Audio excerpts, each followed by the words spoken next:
Ya, baik. Selamat pagi Bapak, Ibu, dan teman-teman. Hari ini kita ada di kelas bertumbuh. Ini adalah kelas pertama kita, jadi insya Allah kedepannya akan ada beberapa topik-topik, tapi yang pertama ini kita akan diskusi tentang mental health. Ya. Mungkin sini saya mau memperkenalkan diri, saya Hana, salah satu psikolog di bertumbuh.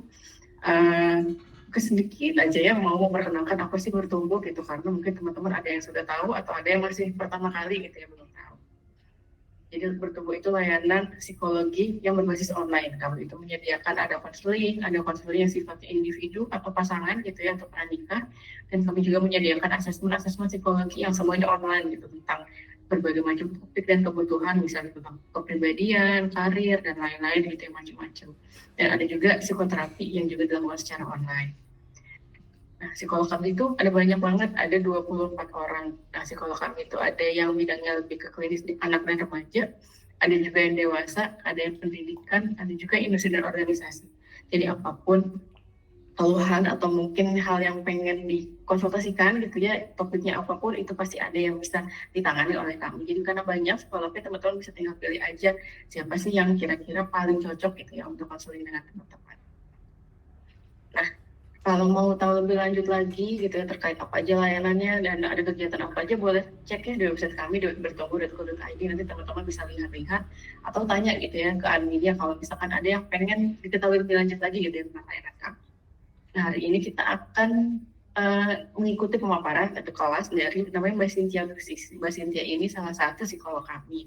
Topiknya itu tentang mental health. Nah, secara umum nanti kita akan selama 1 jam ke depan gitu ya membahas apa aja sih sebetulnya tanda-tanda gangguan mental dan sebenarnya gimana tips praktikalnya supaya kita bisa jaga kesehatan mental kita di kehidupan sehari-hari gitu ya. Nanti dari Mbak Cynthia dulu boleh menjelaskan dan kemudian di akhir nanti ada sesi tanya jawab gitu ya. Dan nanti ketika saya tanya jawab, teman-teman boleh kalau misalkan mau mengajukan pertanyaan ke Mbak Cynthia ya, baik itu mau melalui tanya langsung atau mau via Google Meet di Google Chat juga diperbolehkan kok. Mungkin sekian aja ya pembuka dari saya. Setelah ini akan kita lanjutkan gitu ya dengan sesi dari Mbak Cynthia. Tapi sebelum kita lanjut dengan Mbak Cynthia, mungkin kita mau foto bersama dulu dari teman-teman. Kalau misalkan ada yang bisa on cam, memungkinkan mungkin boleh on cam dulu ya, supaya kita bisa ada kenang-kenangan dulu nih dari sesi kita hari ini. Oke, makasih banyak teman-teman yang bisa on cam. Mungkin bisa ditambah lagi kalau ada yang bisa juga. Sebentar aja paling ya. Dari oke. Ada lagi yang mau on cam? Gak apa-apa, kita tunggu dulu ya.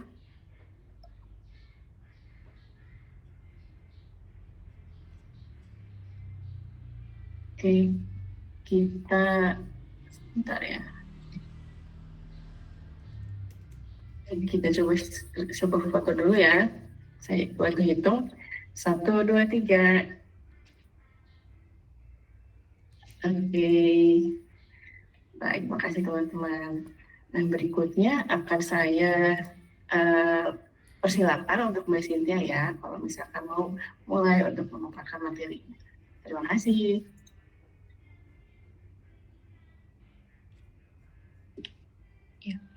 Oke, selamat pagi teman-teman. Hari ini yang mengikuti webinar ya terkait dengan mental health 101 ya. Wah, ini tema yang sangat menarik ya, gitu kan. Tema yang sangat umum, tapi memang sekarang mental health itu lagi gencar-gencarnya gitu ya. Tapi banyak juga nih dari teman-teman mungkin di luar sana yang salah kaprah gitu, apa sih sebenarnya mental health gitu. Nah, di kelas bertumbuh yang pertama ini kita akan membuka dengan tentunya topik mental health yang sekiranya kita bisa menyamakan persepsi nih atau menyamakan pandangan apa sih sebenarnya mental health itu secara lebih mendalam begitu. Oke, teman-teman perkenalkan ya, saya Cynthia Lucy Lutfiantari, psikolog, salah satu psikolog pendidikan tapi ya untuk peminatannya di bertumbuh.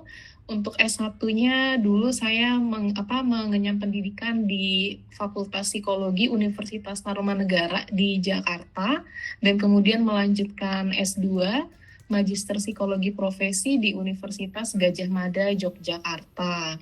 Nah, untuk spesialisasinya atau biasanya klien yang saya tangani itu adalah yang pertama kebanyakan keluhannya itu tentang pengembangan diri secara umum, bukan non-klinis ya teman-teman. Dan kemudian ada juga terkait dengan parenting atau pola asuh, relasi pertemanan, asmara, dan keluarga.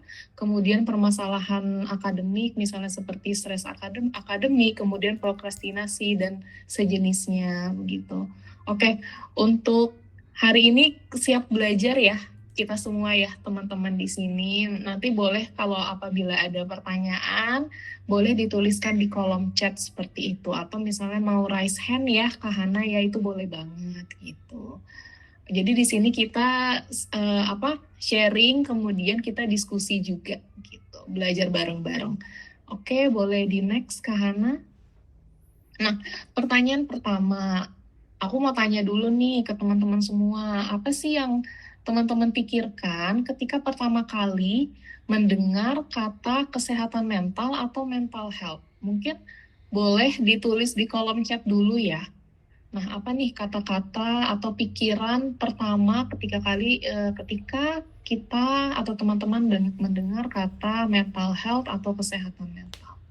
Mungkin boleh di-sharing di kolom chat gitu ya. Apapun itu jawabannya bebas. Tidak ada yang salah dan tidak ada yang benar gitu.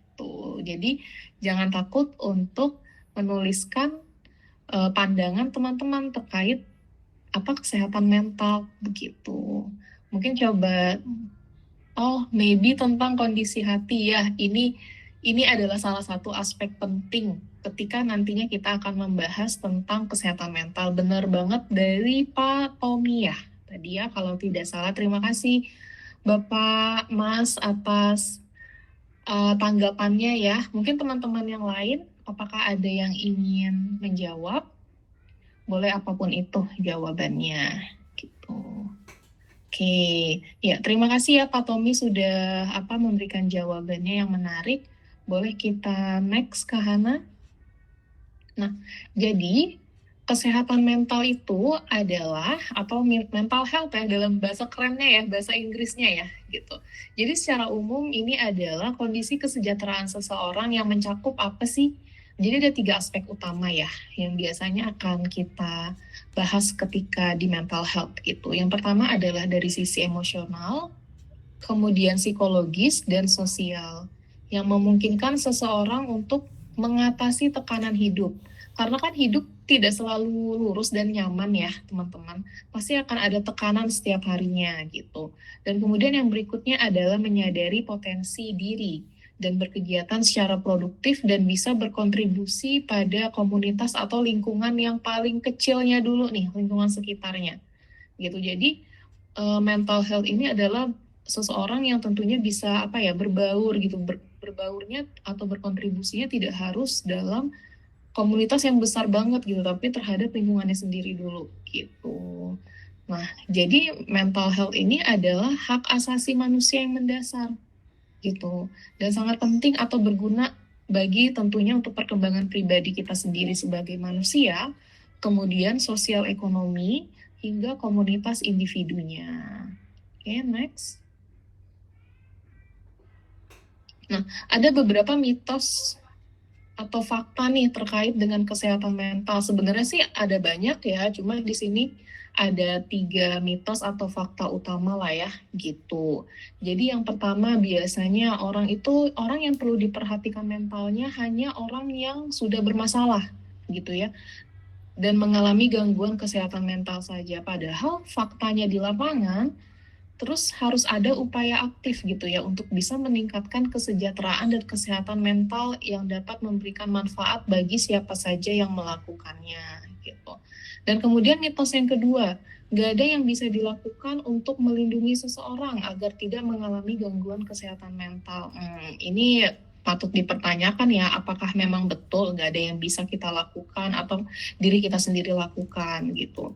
Padahal faktanya adalah ada banyak faktor yang dapat melindungi seseorang dari gangguan kesehatan mental gitu. Jadi sebenarnya ada banyak hal-hal yang bisa atau yang terjadi gitu ya untuk bisa melindungi seseorang dari yang namanya masalah atau gangguan kesehatan mental begitu. Dan kemudian yang ketiga adalah gangguan kesehatan mental adalah tanda orang yang lemah, orang yang kuat nggak akan mengalami itu. Nah, ini adalah statement yang sangat sering gitu ya, yang sangat sering kita dengar atau kita baca gitu ya, ibaratnya kayak, ah kamu lemah, masa gitu aja nangis gitu kan, apalagi banyak juga statement terkait dengan laki-laki kok nangis gitu, padahal kalau kita ingat lagi gitu, pelajari lagi yang namanya manusia itu kan memiliki emosi ya, berbagai macam emosi. Nah, salah satunya kesedihan. Itu adalah sebenarnya hal yang wajar tanpa memandang gender tertentu gitu. Oke, kita cek faktanya. Padahal gangguan kesehatan mental itu tidak ada hubungannya dengan lemahnya kepribadian ataupun kegigihan seseorang. Jadi ini bisa dialami oleh siapa saja. Jadi orang yang pintar sekalipun atau misalnya dia berhasil dalam hidupnya, pasti dia juga punya isu-isu gitu terkait dengan dirinya sendiri. Misalnya ketika di tengah jalan atau dalam prosesnya dia mengalami down juga gitu. Nah, itu kan berarti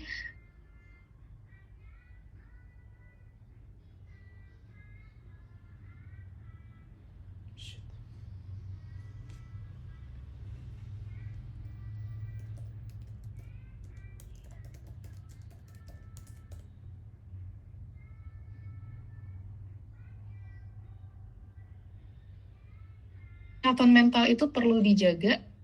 Nah, coba ada yang mau komen lagi nggak nih di kolom chat gitu? Kenapa ya?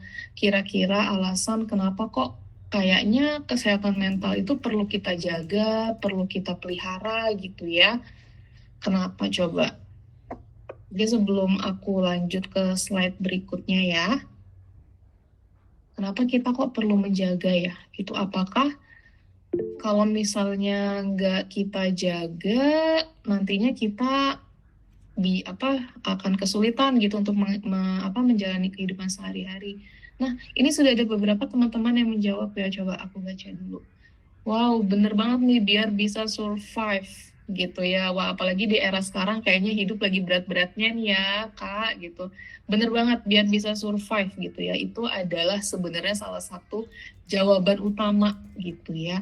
Dan kemudian dari Kamega juga biar makin waras. Wah, ini bener banget nih biar kita hidup tuh makin waras ya gitu di tengah gonjang-ganjing gitu ya. Dan kemudian dari Kanadila juga karena kesehatan mental itu penting banget. Juara, betul. Apalagi ketika kita menjalani banyak aktivitas. Nah, iya kalau kita nggak bisa ngatur diri kita sendiri, itu tentunya akan kesulitan ya untuk memelihara mental gitu. Nah, bukti menyayangi diri sendiri, wah, kemudian biar bisa selaras dengan alam gitu, oke. Dan biar bisa menjalani kehidupan secara normal gitu ya. Oke, ini jawabannya pada keren-keren banget dan sangat sangat mencerminkan gitu ya, sangat relate gitu dengan kehidupan kita saat ini gitu. Oke, boleh di next Kak. Nah, kenapa sih alasannya ya? Kenapa menjaga kesehatan mental itu penting?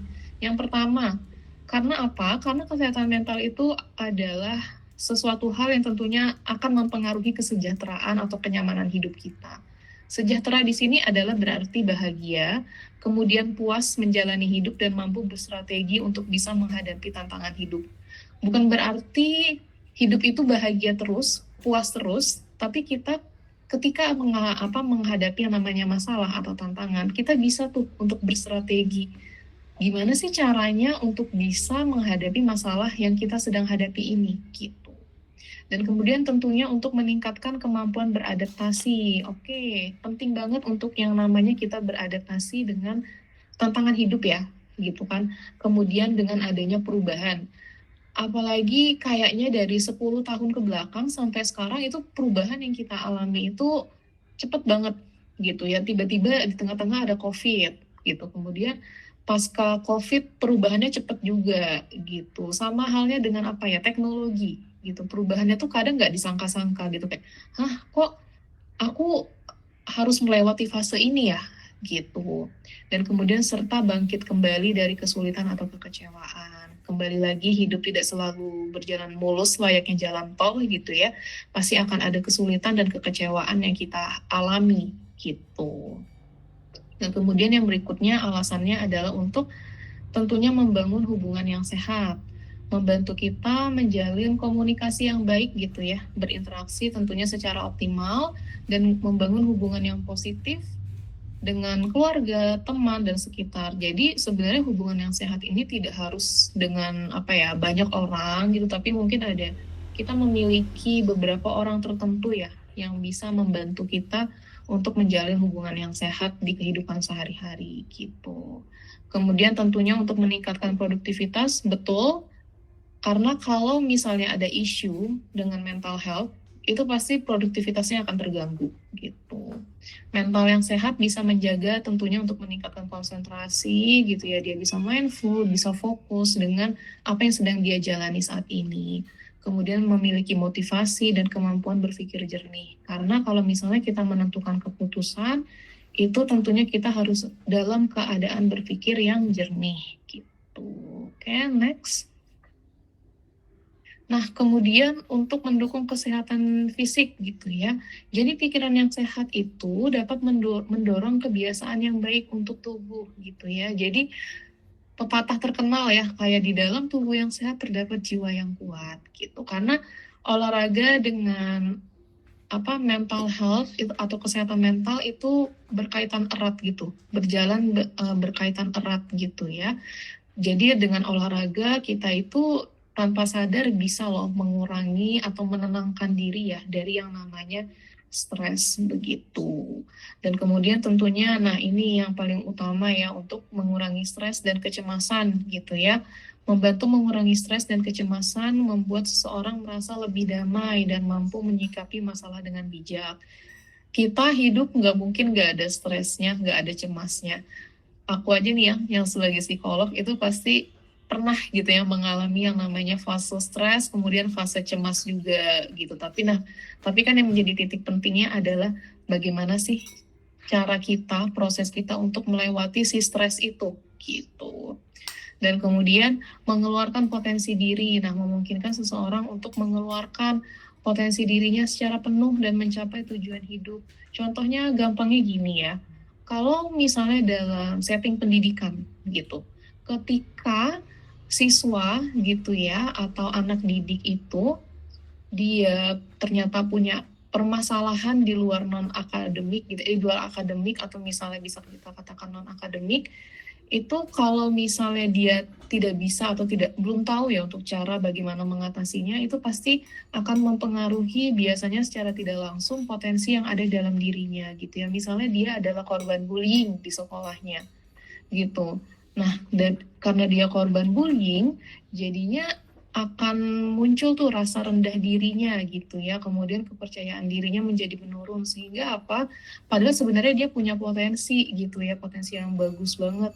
Tapi karena itu tadi adanya masalah mungkin trauma ketika dibully, kemudian masalah ketidaknyamanan gitu ya dengan lingkungan sosialnya, jadi dia nggak leluasa gitu untuk memunculkan potensi yang dia miliki. Dia takut gitu.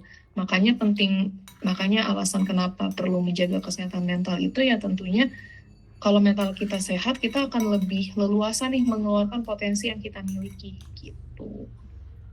Oke, next. Nah, ini ciri-ciri umum ya mental yang sehat gitu ya. Tentunya yang pertama adalah kita memiliki perasaan yang positif gitu ya.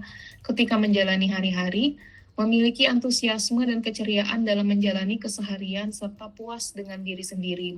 Bukannya selalu merendahkan atau bukannya selalu membanding-bandingkan dengan orang lain.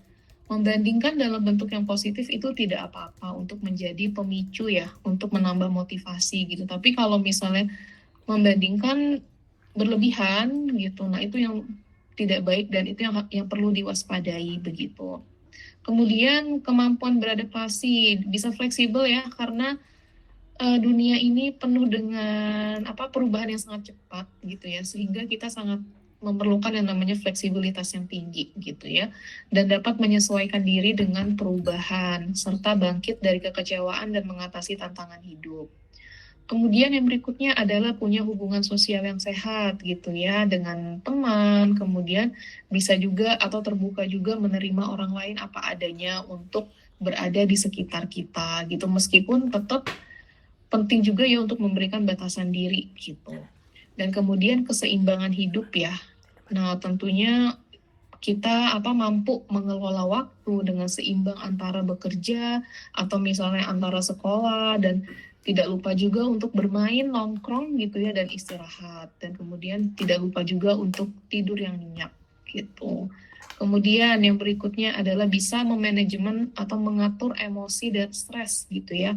Mengontrol emosi dengan baik dan memiliki strategi yang efektif untuk bisa mengatasi stres gitu. Setiap orang biasanya caranya untuk mengatur emosi dan stres ini biasanya berbeda-beda gitu. Oke, next. Nah, jadi di sini tentunya setelah dari mental yang sehat, ada mental yang tidak sehat juga. Ciri-cirinya apa? Ini sebenarnya terbagi dalam tiga hal gitu ya. Yang pertama adalah gejala emosional dan psikologis. Nah, di sini adanya ciri-cirinya itu perubahan suasana hati yang drastis gitu ya. Jadi mudah marah, kemudian mudah sedih, cemas, dan kemudian merasa putus asa tanpa alasan yang jelas gitu. Misalnya sedih berkepanjangan, ibaratnya sedih terus nih, kayak kok nggak ada positif-positifnya, nggak ada senyumnya gitu ya. Dan kemudian kehilangan minat pada hal yang biasanya disukai gitu. Dan kemudian merasa bersalah atas hal-hal yang sebenarnya itu bukan kesalahan kita gitu. Dan kemudian menarik diri dari lingkungan sosial gitu, merasa nggak nyaman banget gitu ya dengan lingkungan sosial yang ada di sekitarnya. Kemudian sulit untuk berkonsentrasi dan membuat keputusan, dan kemudian ada pikiran atau mulai muncul pikiran untuk menyakiti diri sendiri dan berakhir kepada bunuh diri. Tapi tidak semua orang yang memiliki pikiran misalnya menyakiti diri sendiri akan berakhir melakukan tindakan bunuh diri gitu. Oke, next. Nah, kemudian yang berikutnya adalah gejala fisik gitu ya. Misalnya yang pertama adalah kehilangan nafsu makan atau misalnya makannya jadi berlebihan gitu. Kalau misalnya mungkin teman-teman lihat di sosial media ada orang-orang gitu ya yang tiba-tiba kok makannya jadi banyak banget gitu ya, atau misalnya tiba-tiba kok kayaknya kehilangan nafsu makan padahal di hadapan dia itu adalah makanan yang dia suka gitu, tapi kok dia tetap nggak berselera gitu. Dan kemudian sulit tidur atau misalnya tidurnya malah kebanyakan gitu ya, misalnya lebih dari 8 jam gitu, kok malah jadi 12 jam gitu ya, setengah hari dia kerjanya tidur aja gitu. Dan kemudian kelelahan yang ekstrim gitu ya, merasa lelah terus-menerus padahal udah istirahat yang cukup. Kayaknya badannya tuh lemes gitu ya, nggak semangat gitu. Dan kemudian nyeri tubuh yang nggak dapat dijelaskan gitu ya. Misalnya tiba-tiba sakit kepala gitu ya, perut, atau misalnya ada nyeri di badannya gitu. Padahal nih udah periksa nih ke dokter gitu kan. Kayak dok saya kok gini-gini ya. Tapi pas udah dicek sama dokternya, kok nggak ada penyebab medis yang tertentu ya gitu. Misalnya ibaratnya kalau sampai ronsen, misalnya ronsennya aman gitu, semuanya aman gitu. Nah biasanya dokter akan menanyakan kembali nih, Mbak atau Masnya ada masalah apa gitu. Nah biasanya itu akan kebanyakan berkaitan dengan yang namanya mungkin ada stres atau permasalahan hidup di luar medis begitu. Oke, next. Kemudian, nah, muncul gejala perilaku atau misalnya yang muncul atau yang nampak ya gitu. Misalnya tiba-tiba menjadi lebih agresif gitu ya, mudah tersinggung, mudah marah gitu ya, atau misalnya menarik diri gitu, menghilang tiba-tiba gitu kan. Dan kemudian melakukan tindakan tertentu secara berulang-ulang untuk mengurangi yang namanya kecemasan gitu. Misalnya cuci tangan berkali-kali bisa lebih dari 5 kali atau 10 kali dalam satu waktu gitu ya.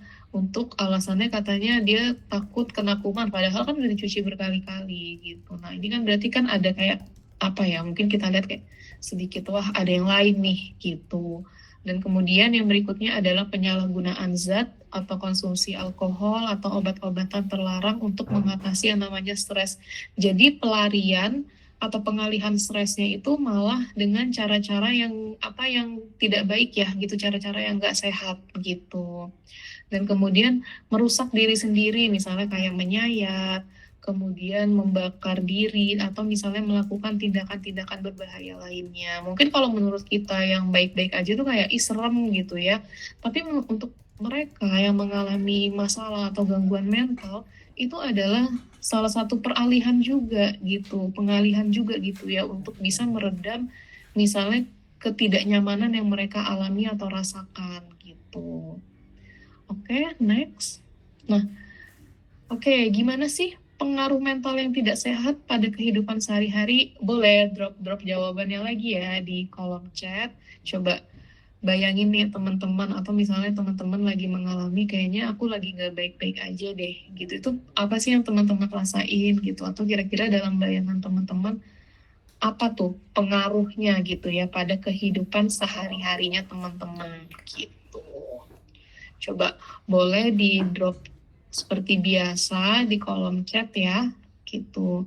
Oke, gampang marah sama hal kecil, gak mood, bener banget gitu ya. Jadi apa? Jadi lebih sensitif ya, gitu. Padahal mungkin sebelumnya nggak suka marah-marah nih, tapi kok ada hal kecil aja kesenggol dikit aja langsung marah atau nggak mood gitu. Oke, kerjaan jadi keteteran, betul. Kalau kerjaannya keteteran jadinya performa kinerja menurun. Wah, ini benar banget. Ini adalah efek yang biasanya kita rasakan gitu ya. Apalagi kalau misalnya ada masalah-masalah di kantor ya gitu yang bikin gak semangat gitu ya. Misalnya ada masalah di rumah gitu ya. Misalnya udah berkeluarga gitu dengan pasangan, itu bisa berefek ternyata ke pekerjaan juga gitu. Ganggu banget, betul. Emosi jadi meledak, kadang tahu-tahu nangis sendiri, endingnya ke self harm. Nah, ini yang tentunya harus kita waspadai ya ke self harm itu gitu. Nah, betul, malas ngapa-ngapain. Jadi lupa nih sama apa sih yang sebenarnya harus kita capai gitu ya. Tadinya tuh awalnya semangat banget gitu. Tapi karena kita di pertengahan jalan mengalami isu mental health gitu, tiba-tiba jadi nggak semangat lagi gitu untuk mencapai tujuan atau apa tujuan kita gitu. Jadi nggak fokus. Loh, bener banget ini. Jadi nggak fokus gitu ya. Kemudian nggak mau ketemu orang, bahkan bisa banget diem di kamar seharian, nggak ada energi buat ngomong atau ketemu orang, betul. Jadi nggak mood ya gitu kan, jadi kemana-mana efeknya malah jadi mungkin tadinya kita ceria gitu ya, cheerful gitu, suka ngobrol, tiba-tiba karena ada masalah jadinya tuh males gitu kan, nggak mau ketemu sama orang-orang gitu, nggak semangat, pengennya di kamar aja. Wah, ini jawaban teman-teman benar semua. Oke, terima kasih ya teman-teman sudah menjawab ya gitu. Boleh di next, Kak. Oke, nah ini apa, kita kenali dulu ya tanda-tanda kita itu butuh bantuan psikologis itu apa aja gitu tanda-tandanya gitu ya. Nanti kita bisa coba lihat juga ya ke diri kita ya gitu ya. Apakah kita merasakan perasaan yang ini, perasaan-perasaan yang tidak nyaman ini, atau so far masih oke, masih bagus gitu. Yang pertama adalah perasaan dan pikiran. Ini adalah aspek pertama ya gitu. Misalnya kita merasakan perasaan yang tertekan, cemas atau sedih yang berkepanjangan gitu ya. Kemudian ada perubahan suasana hati yang ekstrim, kecemasan yang berlebihan. Cemas itu wajar teman-teman dalam kehidupan, tapi kalau misalnya udah berlebihan dan dirasa sulit dikendalikan, nah itu menjadi tanda-tanda gitu ya, kita butuh bantuan psikologis. Kemudian berpikir untuk melukai diri sendiri atau bahkan orang lain gitu ya. Kemudian mengalami yang namanya waham gitu ya, waham atau halusinasi gitu ya. Nah, ini kalau dalam istilah klinis gitu ya, waham atau halusinasi itu misalnya kayak kita tuh apa ya, meyakini hal-hal yang nggak benar gitu ya. Kalau misalnya dilihat oleh kita yang normal itu kayaknya ini apa sih, aneh gitu ya, beliefnya atau value-nya dia gitu. Dan kemudian atau misalnya dia bilang dia melihat atau mendengar sesuatu yang nggak ada gitu. Padahal pas kita lihat, loh kita nggak lihat apa-apa gitu kan. Itu tuh cuma kayak pandangannya dia aja. Nah gitu, kalau misalnya itu berkepanjangan mengalami itu, misalnya ada keluarga yang seperti itu, mungkin boleh dibantu atau ditemani untuk diperiksakan gitu ya kepada yang ahli gitu, misalnya psikiater, atau boleh nih kalau misalnya mau ke psikolog dulu gitu. Kemudian perasaan putus asa. Oke, lanjut.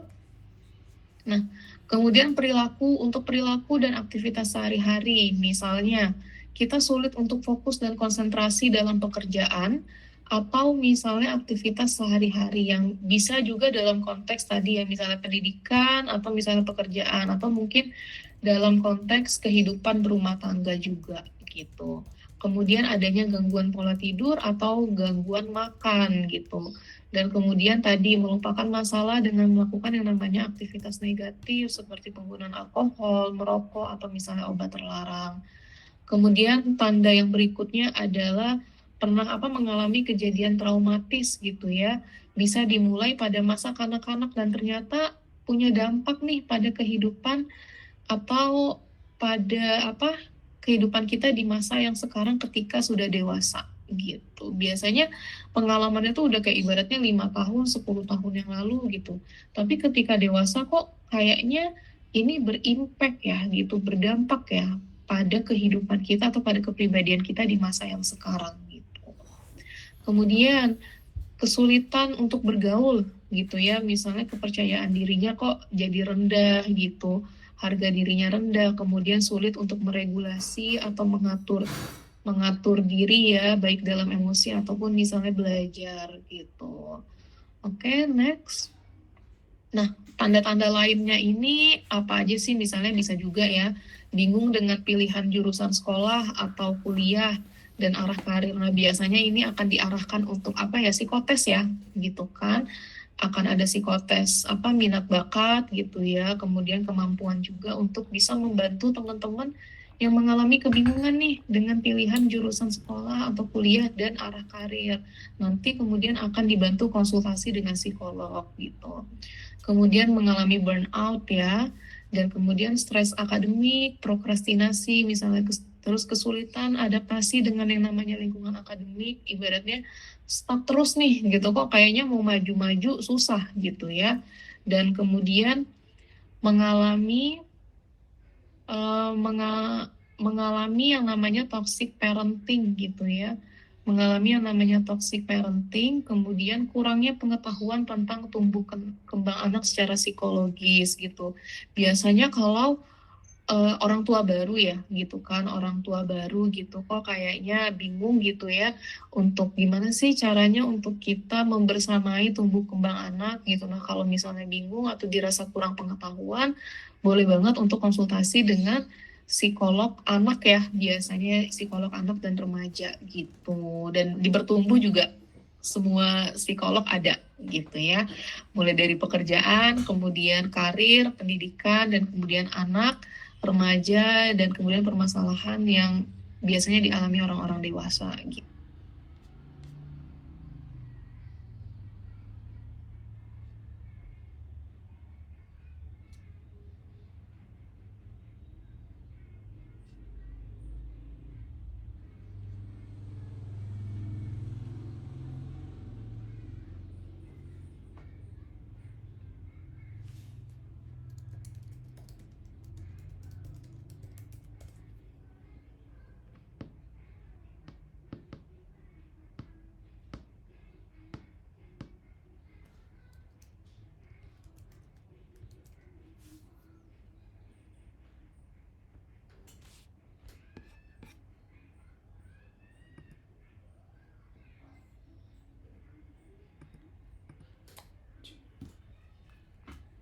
Jiwa. Jika sudah menghambat aktivitas sehari-hari dan gaya hidup normal penderitanya. Apalagi kalau mengganggunya atau menghambatnya itu udah lama banget gitu durasinya gitu ya. Bukan berhari-hari lagi, bukan berminggu-minggu lagi, tapi bisa berbulan-bulan gitu. Fasenya kok nggak selesai-selesai gitu.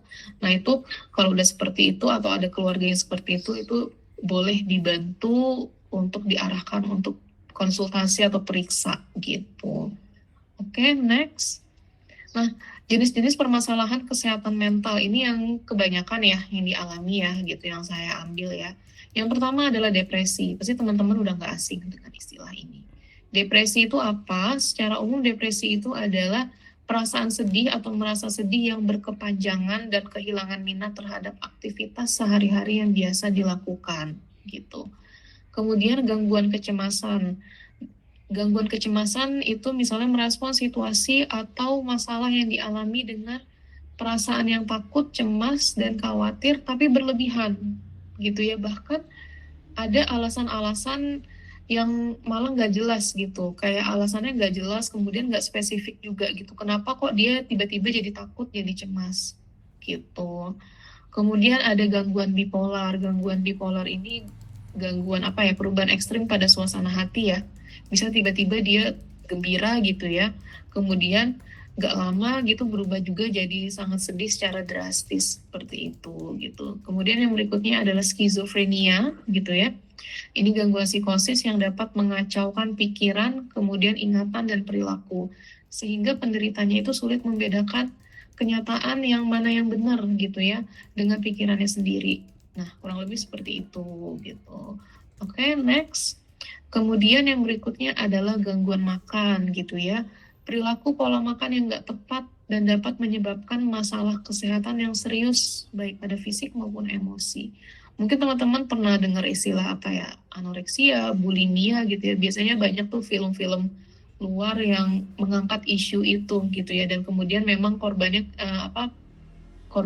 itu penderitanya kebanyakan perempuan biasanya. Misalnya sangat terobsesi dengan yang namanya kurus gitu ya. Padahal kalau kita lihat nih gitu, badannya udah kurus gitu, apalagi yang mau dikurusin gitu kan. Badannya udah ideal, apalagi nih yang mau dikecilin gitu kan. Tapi itu menurut dia adalah persepsi atau value yang salah gitu. Dia kayak nggak pernah puas gitu kan. Jadi misalnya di depan orang gitu makannya banyak gitu kan. Tapi nanti tiba-tiba dia izin ke toilet buat ngebuang atau memuntahkan makanannya gitu. Nah itu adalah salah satu jenis gangguan mental atau permasalahan mental dalam hal gangguan makan ya gitu. Kemudian gangguan obsesif kompulsif gitu ya.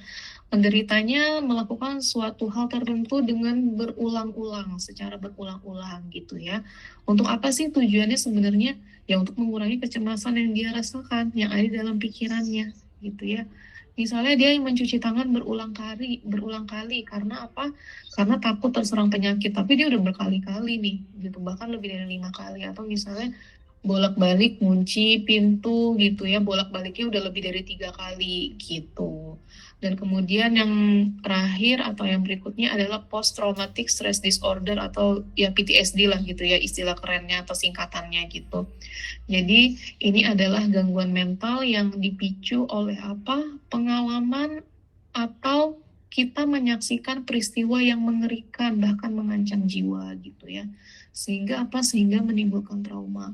Misalnya mengalami kecelakaan tapi kita menjadi satu-satunya yang hidup dalam kecelakaan itu pasti akan menjadi ingatan yang cukup mengerikan gitu ya bagi penderitanya gitu. Dan kemudian kekerasan fisik atau misalnya mengalami bullying gitu ya, pelecehan seksual, kemudian bencana alam, peperangan misalnya dialami oleh tentara gitu ya.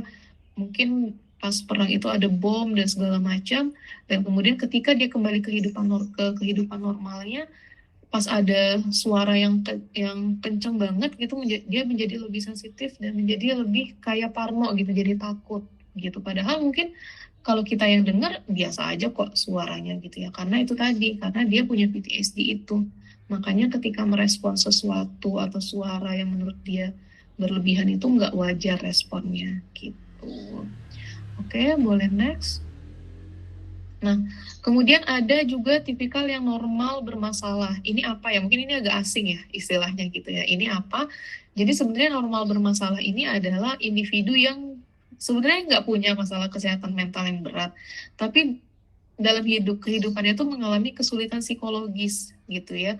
Misalnya ada masalah emosional perilaku atau hubungan yang mengganggu fungsi sehari-hari dalam hidup.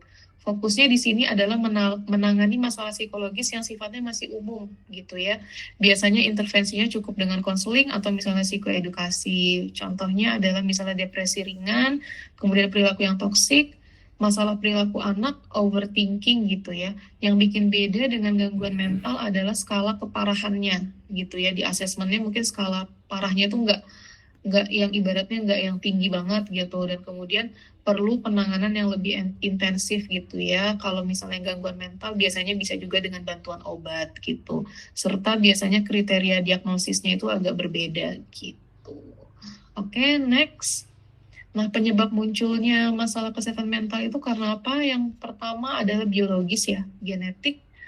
kemudian misalnya ada riwayat keluarga, kimia otak, kemudian paparan saat hamil, adanya infeksi gitu. Oke, next. Kemudian boleh di next, faktor psikologisnya misalnya trauma dan stres, atau misalnya kehilangan orang terdekat atau terkasih, adanya perasaan negatif seperti rendah diri, nggak mampu gitu ya. Kemudian adanya pola asuh, misalnya terlalu protektif atau kurang perhatian, dapat meningkatkan gangguan risiko apa gangguan mental terhadap anak gitu. Oke, next. Nah, faktor lingkungan juga bisa adanya karena kekerasan dan pelecehan di lingkungan keluarga yang nggak aman gitu ya. Kemudian lingkungan sosial, adanya diskriminasi, stigma gitu. Dan kemudian penyalahgunaan zat dan adanya tuntutan yang atau beban yang sangat berat gitu ya, dan mengalami stres gitu.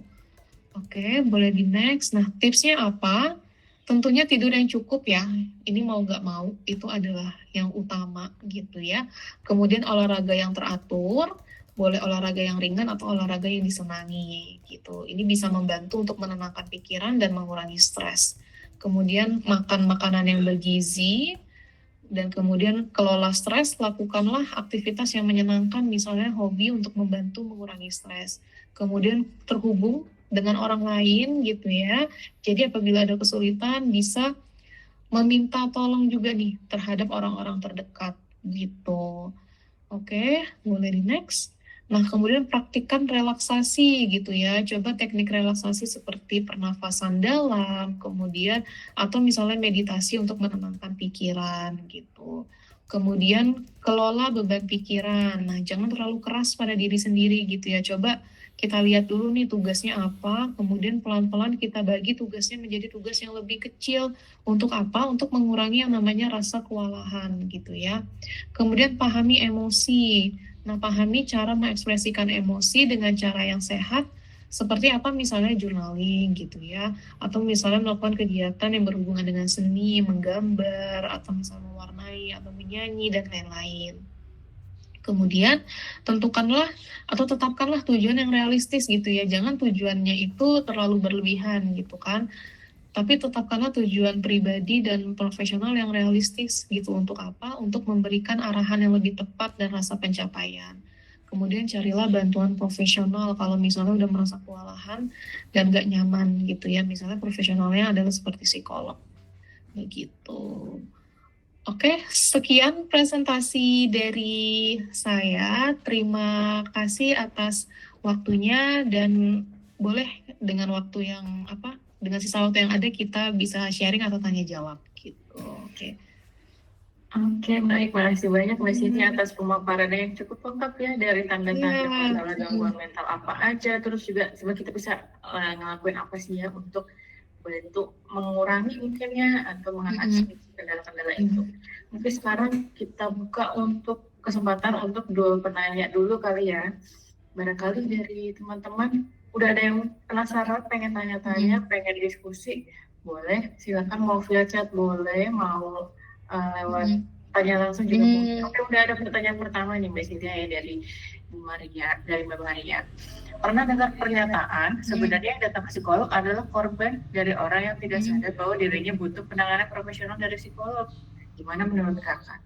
Oke, sebenarnya psikolog adalah korban dari orang yang tidak sadar bahwa dirinya butuh penanganan profesional. Oke. Jadi ya terima kasih ya Kak Maria ya gitu untuk pertanyaannya gitu. Nah, sebenarnya datang ke psikolog itu, kalau misalnya kita lihat lagi ya, pengalaman biasanya aku menerima klien itu adalah justru karena sadar gitu Kak Hana gitu ya.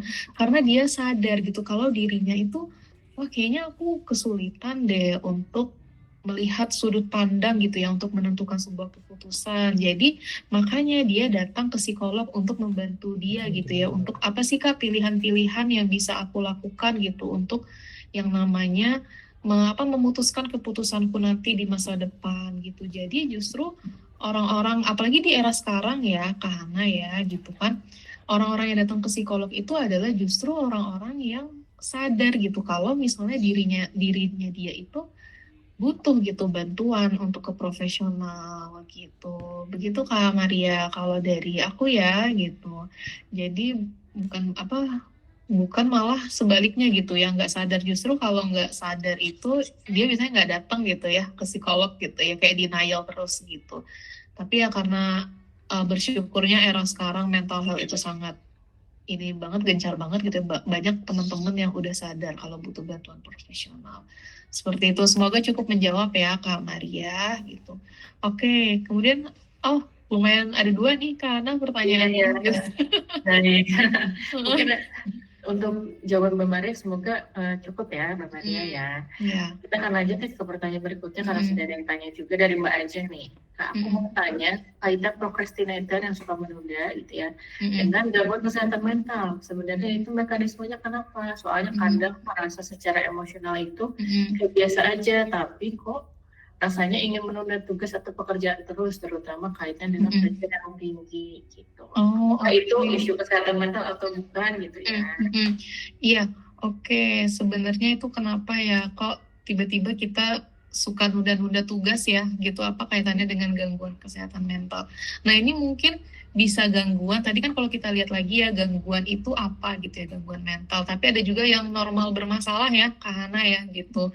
Jadi ini bisa juga itu mekanismenya kenapa gini. Misalnya ternyata dalam proses perkuliahan gitu ya, dia mengalami yang namanya cemas atau misalnya stres yang berlebih gitu. Itu kan sudah mengarah-arah kepada gangguan mental ya kalau kita lihat ya gitu kan. Nah itu kenapa kok bisa nyambung ya gitu ke prokrastinasi? Karena dia jadi mudahnya adalah dia nggak semangat gitu ya, kayak ibaratnya gak semangat, kayak keinginan untuk bangkit melihat laptop itu kok kayaknya berat banget gitu. Tapi pas kita lihat lagi di belakangnya itu karena apa?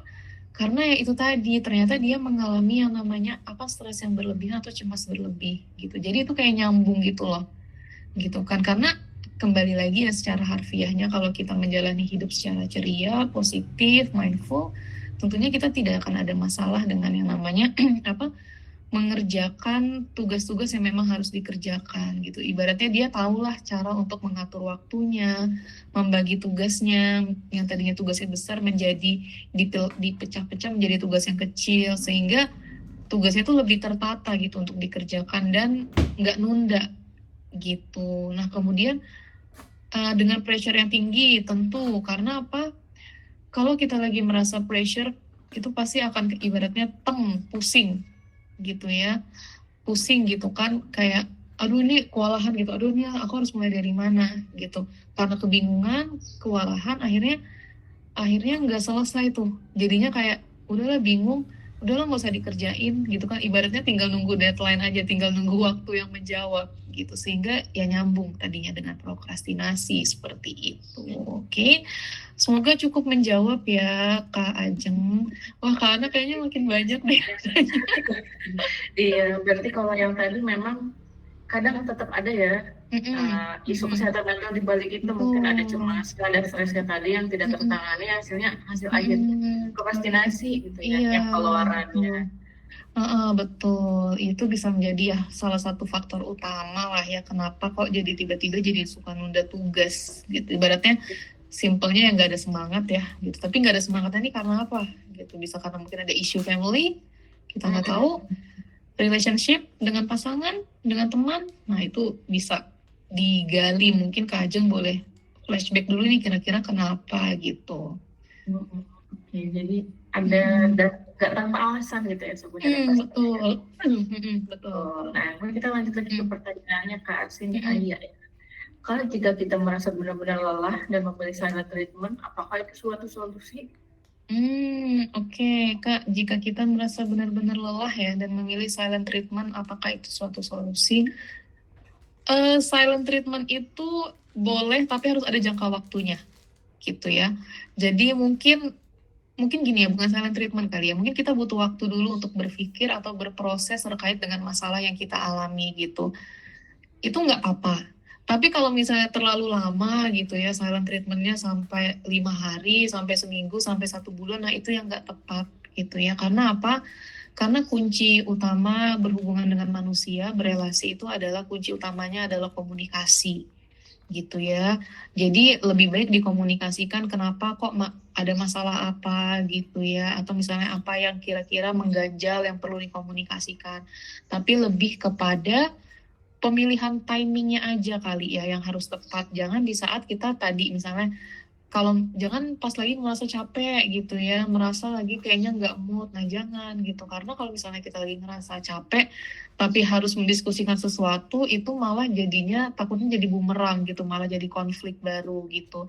Jadi caranya itu adalah mungkin kita menenangkan diri dulu ya, istirahat dulu gitu, kemudian nanti pelan-pelan baru berpikir dengan jernih gitu ya, kira-kira solusinya apa nih, dan kemudian barulah dikomunikasikan atau diobrolin gitu ya dengan partner gitu ya, atau misalnya dengan siapa kita akan berkomunikasi seperti itu gitu. Jadi silent treatment apakah suatu solusi? Mungkin lebih tepatnya adalah butuh waktu untuk mencerna dulu gitu. Boleh ambil jeda tapi tidak mendiamkan tanpa kejelasan gitu ya. Betul, iya, kayak gitu. Oke, semoga menjawab ya Kak Cynthia. Next ada pertanyaan dari Kak Mega Wahyuni nih, mau tanya tips menjaga kesehatan mental sebagai ibu baru nih. Wah, ada di fase toddler, anaknya tantrum, padahal udah berusaha sabar gitu ya, dan ikuti cara-cara menangannya gimana, tapi kok rasanya masih kewalahan ya, masih stres banget, padahal suami juga sudah support. Wow, ini ya kompleks ya kayaknya. Ini pertanyaan cocok banget untuk teman-teman psikolog anak ya gitu ya, anak remaja gitu ya. Oke. Gimana ya cara menjaga kesehatan mental? Tentunya yang pertama adalah dengan support pasangan atau keluarga terdekat ya, gitu ya.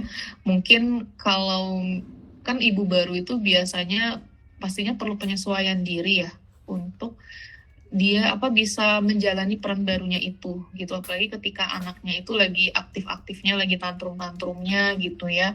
Nah biasanya kalau untuk dari sisi ibunya itu tadi tentunya dengan ada support suami atau misalnya keluarga terdekat dengan mungkin mengambil jeda gitu ya, mungkin di waktu-waktu tertentu anaknya mungkin boleh dulu dipegang sama suami atau misalnya sama ibu gitu ya, atau keluarga terdekat lainnya gitu. Jadi sedangkan si ibunya ini mungkin dari waktu yang kosong itu, misalnya dari waktu yang anaknya dikasih dulu nih ke keluarga terdekatnya, ibunya bisa istirahat dulu gitu ya. Istirahatnya bisa dengan ya tidur dulu lah gitu, atau misalnya bisa ke salon dan segala macam gitu. Jadi mungkin lebih kepada pembagian waktunya dulu atau pembagian tugasnya dulu gitu. Jadi nggak 24 jam anaknya itu di tangan ibunya terus gitu. Mungkin boleh nanti sambil dikomunikasikan kalau misalnya suami ternyata udah kewalahan juga gitu, mungkin ada atau misalnya ada keluarga terdekat yang bisa membantu juga gitu.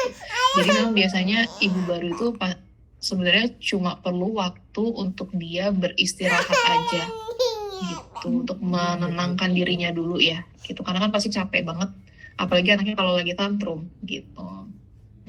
Pasti butuh energi ekstra ya Mbak ya. Jadi betul. Diatur gimana supaya punya waktu istirahat sendiri. Dan pasti memang bukan sesuatu yang bisa dihadapi sendiri ya. Betul, iya. Jadi semoga bisa menjawab ya Mbak Mega ya. Next dari Mbak Amelia nih, ada pertanyaan. Tidak bisa dipungkiri kehidupan kan sangat dinamis. Kadang kita perlu nangis, marah, kadang juga kalau dipendam katanya nggak bagus gitu. Nah yang kayak seperti itu bagaimana ya Kak? Kapan gangguan mental itu dikatakan abnormal, perlu konseling oleh psikolog atau bahkan menggunakan obat? Iya. Oke, terima kasih Kak Amel atas pertanyaannya. Ya, benar. Sebenarnya emosi negatif atau overthinking juga itu adalah sebenarnya harus dikeluarkan gitu ya. Tapi yang jadi pertanyaan adalah apakah medianya tepat gitu ya. Salah satu medianya adalah bisa dengan cara kita cerita ke orang terdekat gitu ya. Kemudian kalau misalnya dirasa kok kayaknya kita belum punya orang terdekat yang bisa kita percaya gitu ya, kita nggak nyaman buat cerita gitu, itu bisa diekspresikan atau dikeluarkan dalam bentuk journaling atau menulis gitu. Jadi sebenarnya emosi-emosi itu kalau misalnya terlalu lama dipendam gak bagus juga gitu ya.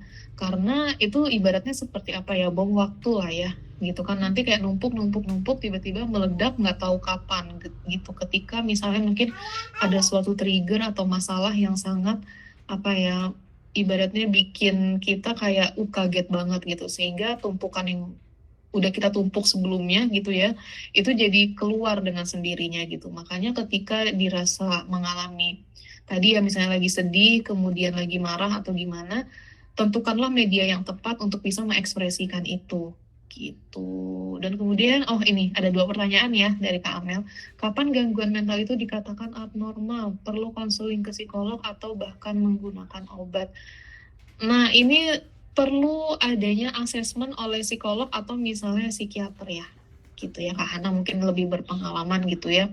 Jadi kita nggak bisa ujuk-ujuk langsung kayak self-diagnose juga gitu kan, untuk untuk misalnya menentukan, wah kayaknya aku nggak normal nih gitu kan. Nah itu kalau misalnya kita putuskan sendiri, itu malah jadi takutnya apa ya, kayak ngaco takutnya jadinya apa, penanganannya nggak tepat gitu. Jadi apabila dirasa udah nggak nyaman banget gitu ya, kayak ibaratnya ini bukan aku banget nih gitu, itu kita bisa konseling dulu kepada psikolog klinis gitu ya. Dan apabila memerlukan obat, itu biasanya nanti ya mungkin psikolog akan memberikan rekomendasi atau catatan tertentu ya gitu, yang nantinya bisa di refer ke psikiater, karena kalau ada tambahan obat itu harus ke psikiater, ke dokter gitu. Jadi bisa kombinasi 2 ilmu ya gitu.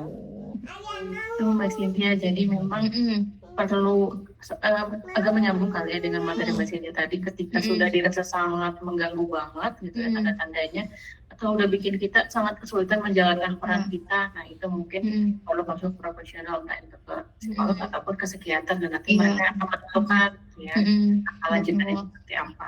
Iya, betul sekali. Sekian untuk Mbak Amelia, sudah cukup ya?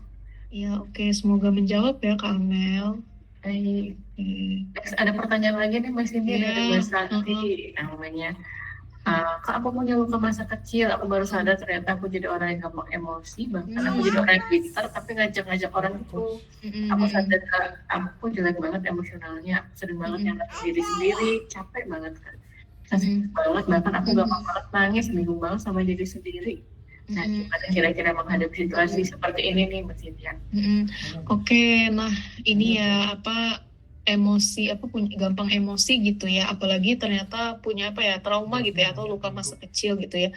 Nah tentunya ini biasanya perlu di apa, cek juga gitu ya, perlu konsultasi juga gitu kan, apakah benar itu karena luka masa kecilnya kita atau bagaimana gitu kan. Tapi kalau misalnya yang bisa kita lakukan ketika kita mulai gampang emosi tadi ya, kita boleh coba mungkin dengan teknik relaksasi dulu ya gitu, seperti tarik nafas, buang nafas perlahan gitu ya, beberapa kali sampai sekiranya tenang gitu. Tapi apakah itu menyelesaikan masalah? Oh tentunya tidak gitu ya. Tentunya tidak gitu. Tentunya harus perlu ada penanganan lebih lanjut ya. Biasanya mungkin apa, biasanya psikolog itu punya terapi-terapi tertentu atau bahkan mungkin hipnoterapi ya gitu, untuk menggali lebih dalam luka masa kecil ya gitu. Tapi untuk kasus-kasus tertentu gitu. Jadi memang kalau untuk Kak Santi udah ibaratnya ini udah berjalan sangat panjang gitu ya, rasa-rasa yang Kak Santi tuliskan ini, boleh banget gitu ya untuk memperiksakan lebih lanjut lagi ya gitu kepada psikolog, kira-kira ini penanganan yang lebih tepat itu apa gitu. Karena kalau udah berhubungan dengan apa, trauma atau luka masa kecil, itu biasanya nggak cukup dengan konsultasi biasa ya Kak Hana ya gitu kan, mungkin harus ada treatment tertentu kayak gitu. Oke, baik. Jadi tetap lanjutannya periksa gitu ya, supaya kita bisa lebih yakin. Oke, nah mungkin karena waktu kita terbatas, mohon maaf ya, pertanyaannya kita tutup dulu sampai sekian dulu. Tapi kita akan coba jawab yang sudah masuk gitu ya. Nggak apa-apa Mas Cynthia? Boleh, nggak apa-apa. Oke, jadi kita sampai pertanyaan yang dari Rizkia Heka ya. Mungkin tadi terakhir dari pertanyaannya Kak Santi ya. Next dari Mbak Ajeng, ada yang bertanya, Kak tadi menyinggung tentang mindfulness, tips untuk mindful gimana ya? Karena beberapa orang di sekitar bilang kayaknya saya kurang bisa. Oke, nah untuk memang ya ini adalah permainan pola pikir yang mindful itu ya gitu ya, karena memang harus apa ya dibiasakan juga ya gitu. Jadi kan sebenarnya konsepnya mindful itu adalah hadir gitu ya, hadir dengan apa sih yang sedang kita kerjakan sekarang gitu ya. Jadi kita ibaratnya harus belajar mengkotak-kotakan pikiran nih gitu, dengan fokus pikiran itu kepada apa yang sedang kita kerjakan sekarang atau apa yang sedang kita lihat sekarang gitu. Jadi memang mungkin boleh ditanamkan dulu nih, diniatkan dulu dalam hati gitu ya, ketika kita misalnya gampangnya lagi bekerja atau misalnya mengerjakan skripsi, tugas dan lain-lain, itu coba kita niatkan dulu dalam hati ya, itu sambil membentuk pola pikir kayak oke, aku sekarang di sini untuk fokus mengerjakan apa yang aku kerjakan gitu. Tolong pikiran yang lain-lain ibaratnya mundur dulu nih gitu. Jadi ibaratnya kayak ngobrol dulu nih dengan diri sendiri gitu ya, dengan niat seperti itu gitu. Jadi memang kalau untuk mindful ini memang harus dibiasakan ya, karena nggak bisa kita tiba-tiba langsung kayak oke, aku di sini, karena kan itu belum terbiasa ya sebelumnya gitu ya. Tapi mungkin boleh kita bantu dengan berdialog dengan diri sendiri dalam hati seperti itu gitu. Bagus ya analoginya, kotak-kotakan gitu. Jadi kita tahu sesuai yang kita sekarang di kotak yang mana gitu ya. Iya, betul. Oke, baik. Semoga menjawab ya, Mbak Ajeng. Dari Mbak Kurotul Aini, aku sulit fokus dan cepat lelah, sulit mencari kebahagiaan diri sendiri, kayaknya hidup itu hampa. Oke, sulit fokus dan cepat lelah ya gitu. Oke, udah istirahat ya coba.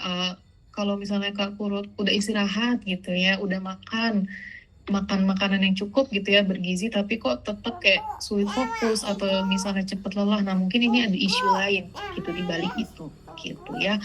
Kayak misalnya mungkin bisa jadi ada permasalahan tadi ya psikologis gitu ya. Coba biasanya kalau ada klien yang seperti ini, aku akan meminta dia berpikir dulu nih, kira-kira apa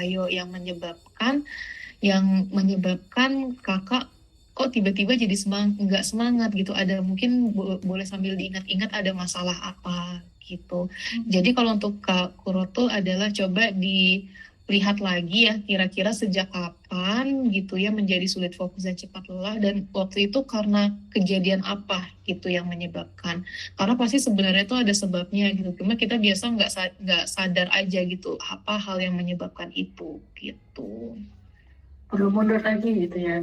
Perlu mundur sedikit. Kira-kira ya yang menyebabkan itu, dan baru kita mungkin bisa ambil keputusan setelah tahu ya. Betul. Oke, nah next nih pertanyaan terakhir ya dari Mbak Rizky Aika Putri. Pasanganku selalu terbuka dengan aku apa-apa semua cerita, tapi sedangkan aku masih suka tertutup kalau ada masalah. Gimana ya kan caranya biar kita bisa cerita sama pasangan kita biar sama-sama enak, karena sebelumnya aku udah pasangan silent treatment terus, jadi dulu pertengahan diamin, sekarang jadi susah untuk terbuka gitu ya dengan pasangan. Jadi sisa-sisa efek hubungan sebelumnya ya gitu ya, jadinya berimpact kepada hubungan yang sekarang gitu. Nah mungkin kalau untuk ini kita perlu membuat mindset juga ya, menanamkan mindset juga kalau tadi mindful dalam hal pasangan gitu ya. Ini loh pasangan kita yang sekarang gitu ya. Jadi ibaratnya pasangan yang lalu memang betul menyebabkan kita menjadi dapat pasangan yang silent treatment, pasti ada efeknya juga gitu, sehingga itu tanpa sadar berefek juga gitu ya kepada kebiasaan kita. Jadi ibaratnya sulit untuk bercerita kepada pasangan gitu.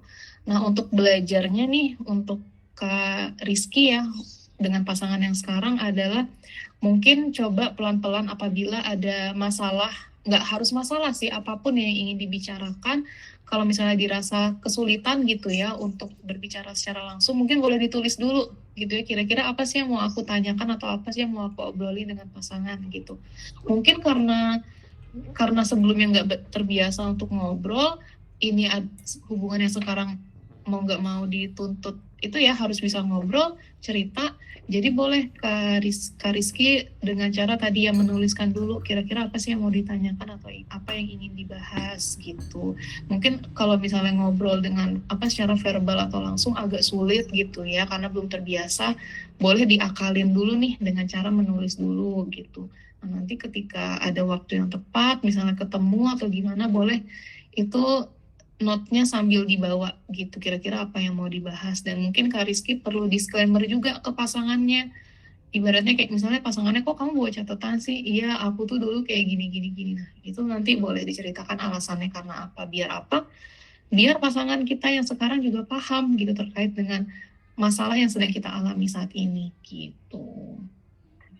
Baik, makasih banyak Mbak Cynthia. Jadi harus ada pemahaman yang sama gitu ya, dan Betul. bisa karena biasa pada akhirnya ya.